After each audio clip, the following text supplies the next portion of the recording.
Please welcome the William Monroe Group.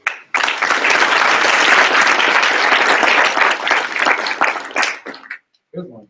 We represent William Monroe High School and are here to discuss our findings after testing the effects of magnesium sulfate on Arabidopsis WMHS.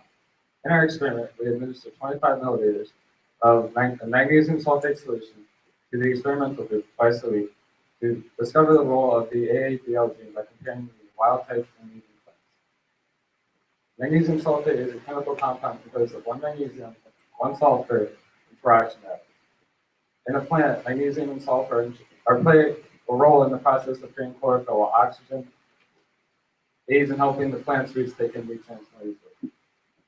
The plant that receives this solution will have a lighter pigmentation and be less stressed and have a longer life cycle.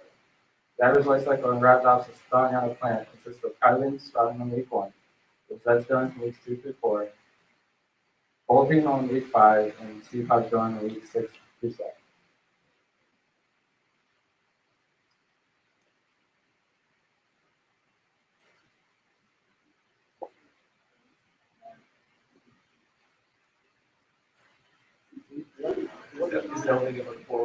This is a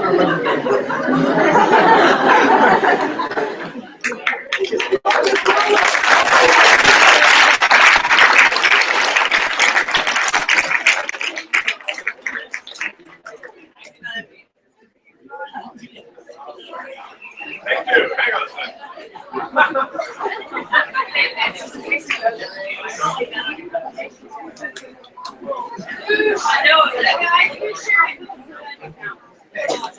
Who shared it? Who shared the presentation?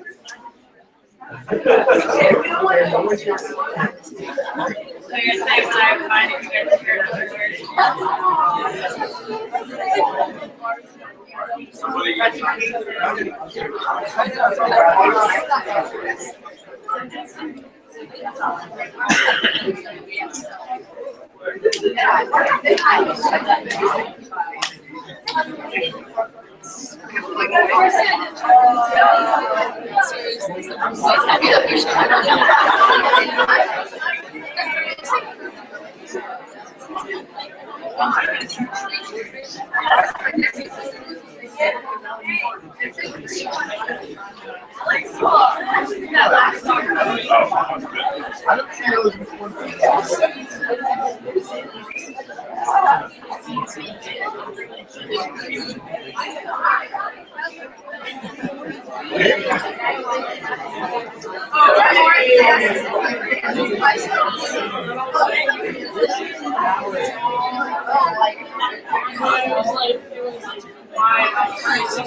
No, it's she's right.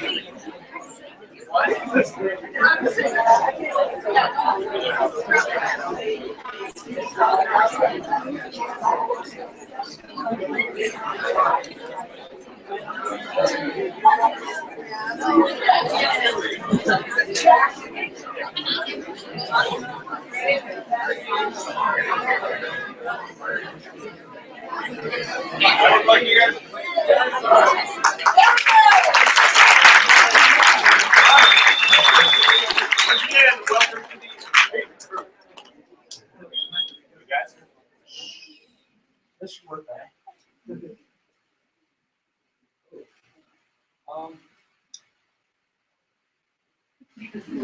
Well,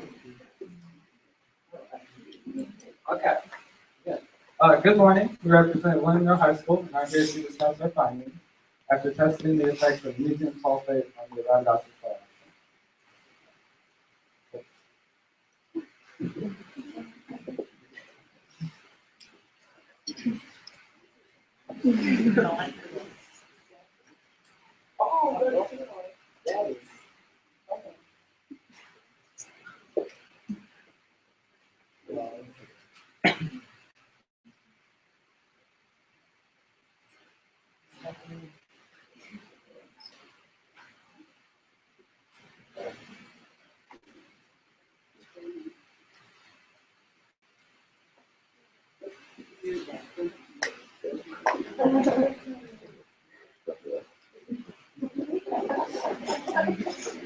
Thank you guys for fixing all this.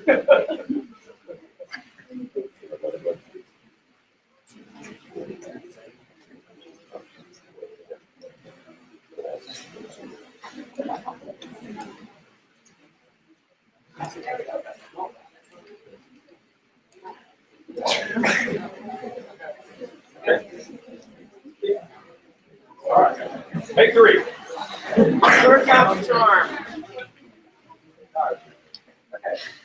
Hi, good morning. We represent Williamsville High School and are here to discuss our findings after testing the effects of magnesium sulfate on the Arabidopsis plant. In our experiment, we administered 25 milliliters of the magnesium sulfate solution to the experimental plant twice a week to discover the role of the AABL gene by comparing the wild type to the plant. Magnesium sulfate is a chemical compound composed of 1 magnesium, 1 sulfate, and 4 oxygen. In our plant, magnesium and sulfate are in charge of creating chlorophyll, while oxygen aids the roots in taking nutrients from the soil. A plant receiving the solution would have a lighter pigmentation and be overall under less stress, and it would have a longer life cycle. The average life cycle of an Arabidopsis plant consists of cotyledons sprouting on week 1, rosettes growing from weeks 2 through 4, bulking on week 5, and seed pods growing from week 6 and 7.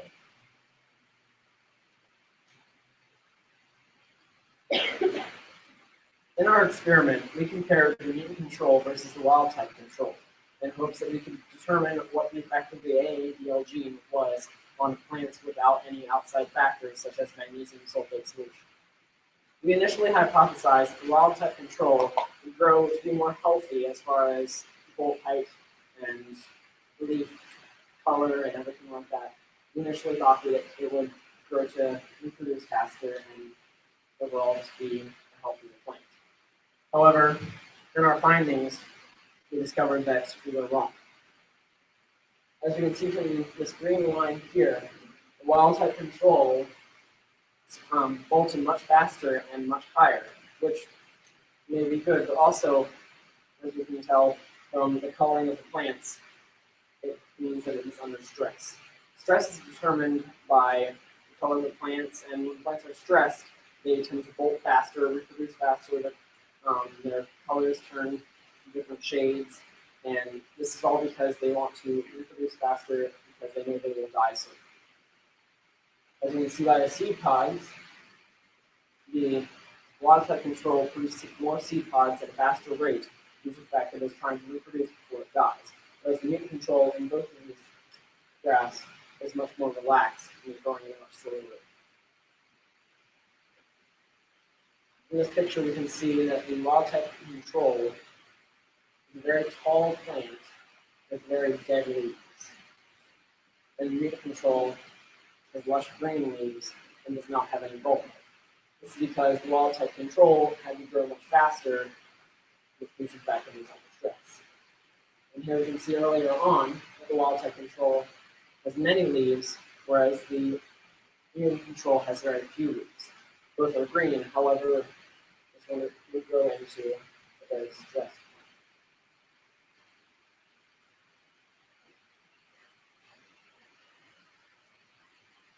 In regards to the comparison between the wild type control versus the wild type experimental, we originally believed that the experimental plant would have the increased bulk height, the greater reproductive yield, many more leaves in general. You can see here that the graphs did follow the same trend. The wild type control indicated by the green line, and the wild type experimental indicated by the purple. So the wild type control did exceed past the wild type experimental. Much greater in terms of seed pods.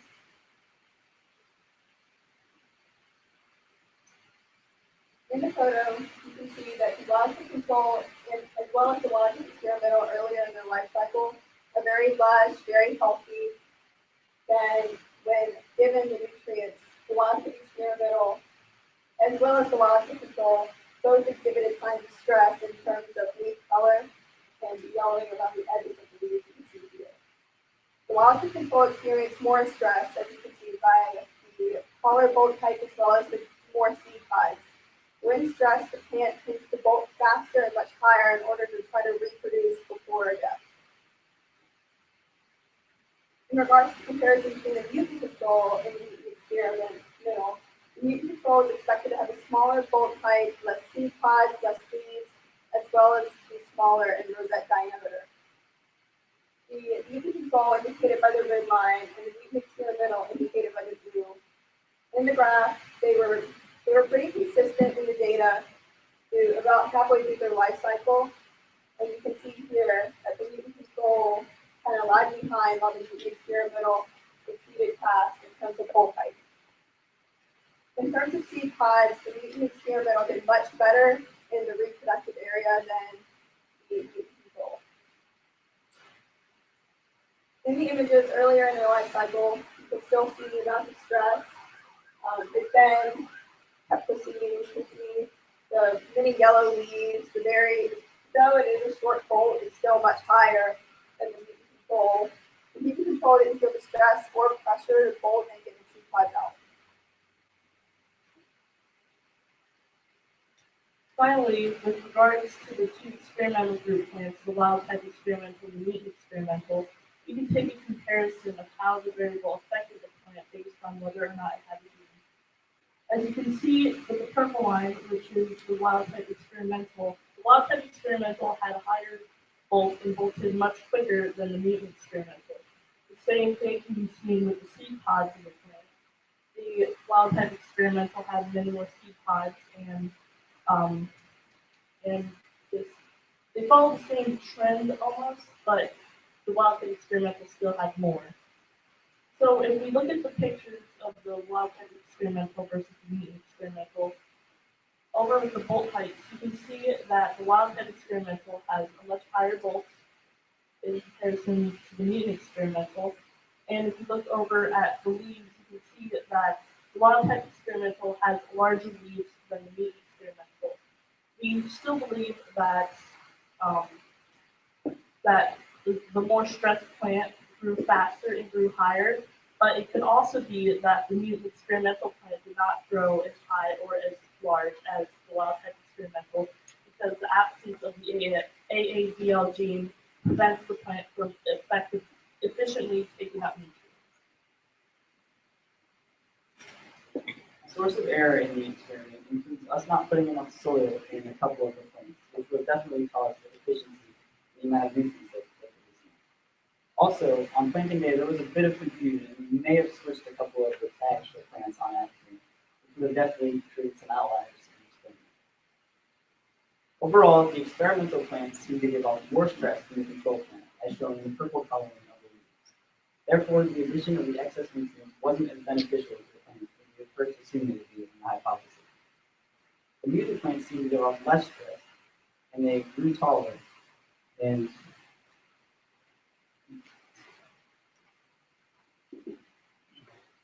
they were less stressed and grew more efficiently, as noted by the green coloring of the leaves, and then not dying as fast as the other plants. So with this, we conclude that the gene affects the way that the plant intakes its nutrients. For the mutant experimental plant, the addition of the excess nutrients would have caused the plant to grow taller and die faster than the other plants. But when added to the removal of the gene, the plants didn't grow as fast as the other plants and ended up being the smallest at the end of the experiment. Therefore, the removal of the AADL gene causes the plant to be less efficient at taking up its nutrients. Lastly, we'd like to thank Dr. Wendell, Dr. Lally, Mr. Taylor, and Ms. Alton for giving us the opportunity to do this experiment. Are there any questions?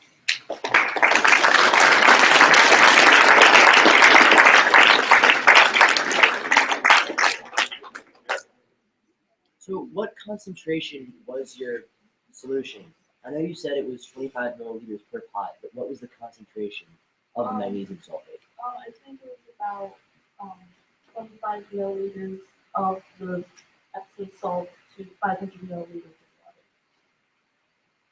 Thank you. When did you first apply the I cannot give you an exact date off the top of my head. However, it was a little bit after the seeds had begun sprouting and they were like firmly like they were definitely going to be able to grow in the soil. Can you go back to the seed pond again? Which group? Well, let's start with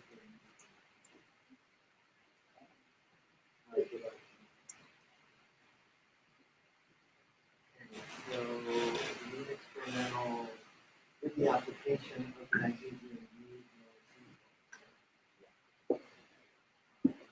And now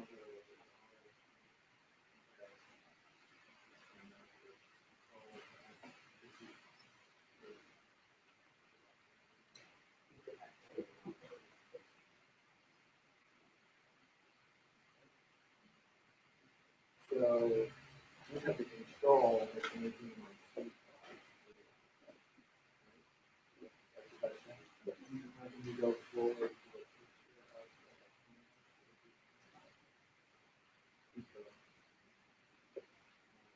picture of the very last picture?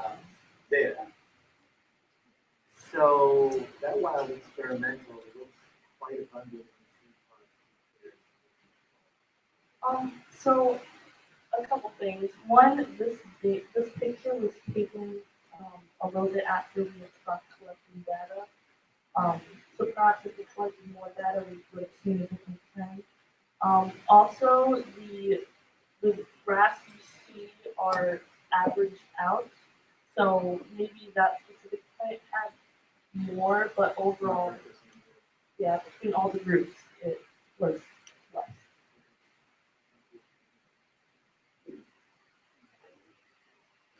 So you seem to conclude that the mutants have had a longer life cycle. Yes. Right? So did you continue watering the plants? Did they finally catch up with the wild type after time?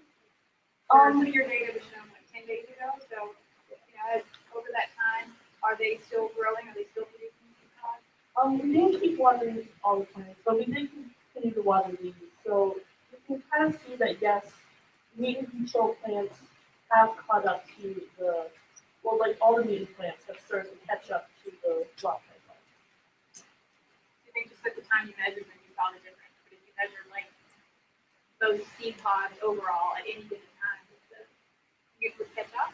I think that there was I think it would catch up and that it would eventually finish its life cycle. But in this time, the wild type plants had also started like dying. So I yes. Okay, we got time for one more in the back. Like, where would the Arabidopsis WMHS come in after contact with the magnesium? Well, magnesium and sulfur on their own are found in soil and stuff.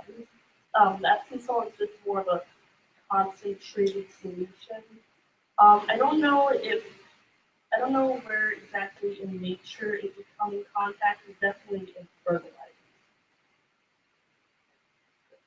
All right, that's all we have time for questions for now. How about a big